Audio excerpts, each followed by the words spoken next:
Shalom Bapak Ibu, Saudara yang dikasihi Tuhan, haleluya. Kita bersyukur kita sudah memasuki hari Minggu, tanggal 4 Agustus 2024. Kita berterima kasih tentunya kepada Tuhan karena kita boleh beribadah hari ini, menikmati perjamuan kudus. Juga karena di sebagian besar gereja-gereja biasanya melakukan perjamuan kudus pada minggu pertama. Dan kita juga tentunya bersyukur kalau bisa melayani di ladang Tuhan, di gereja di mana kita berbakti. Haleluya. Dan hari ini kembali kita siap lagi untuk beristirahat.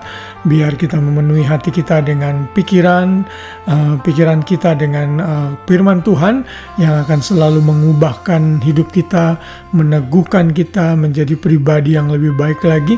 Khususnya sepanjang bulan ini kita sama-sama belajar bukan hanya menjadi pribadi, tapi menjadi pasangan yang memuliakan Tuhan, yang melakukan kehendak Tuhan, karena kita masih belajar mengenai keluarga Kristen.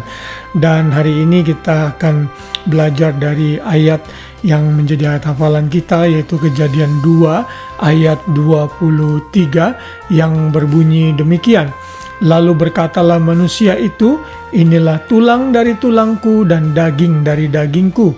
Ia akan dinamai perempuan, sebab ia diambil dari laki-laki.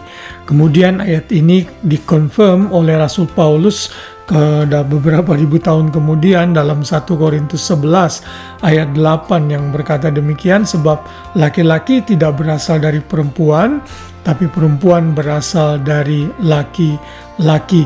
Ini menggambarkan asal-usul pria dan wanita. Dan kemarin kita sudah belajar bahwa Hawa atau wanita itu diambil dari tulang rusuk Adam pada saat Adam tertidur.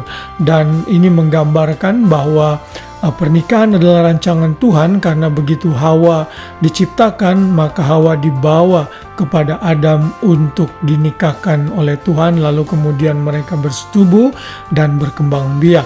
Nah, hari ini kita kembali melihat konfirmasi dari firman Tuhan bahwa Tuhanlah yang menyatukan laki-laki dan wanita dalam pernikahan yang kudus sejak dari awal penciptaan. Dan pada saat itu terjadi pada saat Hawa diciptakan dari tulang rusuk Adam, kemudian Adam memberikan satu pernyataan yang bersifat puitis yang berkata, inilah tulang dari tulangku dan daging dari dagingku. Ini memang benar sekali karena kata manusia itu diambil dari kata Hebrew atau Ibrani ish. Sedangkan wanita atau woman itu dalam bahasa Ibraninya adalah isha. Ini menggambarkan bahwa woman atau Hawa itu benar-benar tulang dari tulang Adam dan daging dari daging Adam. Inilah rancangan original, rancangan asli Tuhan bagi pernikahan, di mana Tuhan menyatukan laki-laki dan wanita dalam pernikahan yang kudus. Dan saat mereka ada dalam pernikahan yang kudus, maka hubungan keintiman suami dan istri dalam hubungan seks menjadi sesuatu yang kudus juga di hadapan Tuhan. Di sini kita bisa melihat bahwa Tuhanlah yang menyatukan laki-laki dan wanita untuk bersatu dan menikmati kehidupan bersama.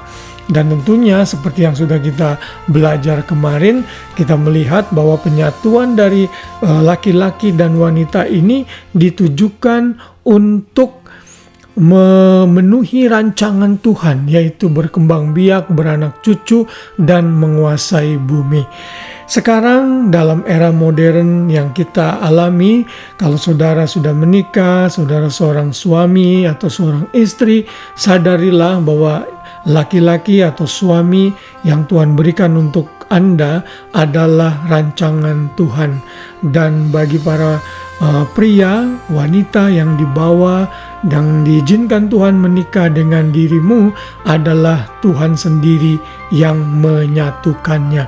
Karena Tuhan sudah menyatukan, maka tidak boleh dipisahkan atau diceraikan oleh manusia. Tuhan menentang hal itu. Mengapa? Karena pernikahan adalah inisiatif Tuhan yang menyatukan laki-laki dan wanita dalam satu keluarga yang harmonis, keluarga yang indah, pernikahan yang kudus yang menggambarkan kasih Tuhan bagi manusia. Haleluya, biarlah renungan ini mengingatkan kita semua, baik saudara yang sudah menikah atau yang belum menikah, saudara sadar dengan pasti rancangan Tuhan sejak dari hari penciptaan bahwa Tuhan menyatukan laki-laki dan wanita dalam pernikahan yang kudus. Wanita diambil dari tulang rusuk Adam dan dia menjadi tulang dari tulang laki-laki dan daging dari daging laki-laki. Inilah rancangan Tuhan bagi kita dan kita patut bersyukur karenanya. Haleluya, kiranya renungan firman Tuhan ini mengingatkan kita untuk bisa menjadi keluarga, menjadi pasangan yang memuliakan Tuhan senantiasa. Selamat malam, selamat beristirahat.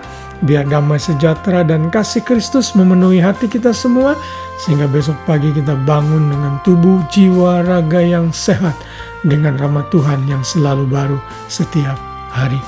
Tuhan memberkati kita semua. Shalom.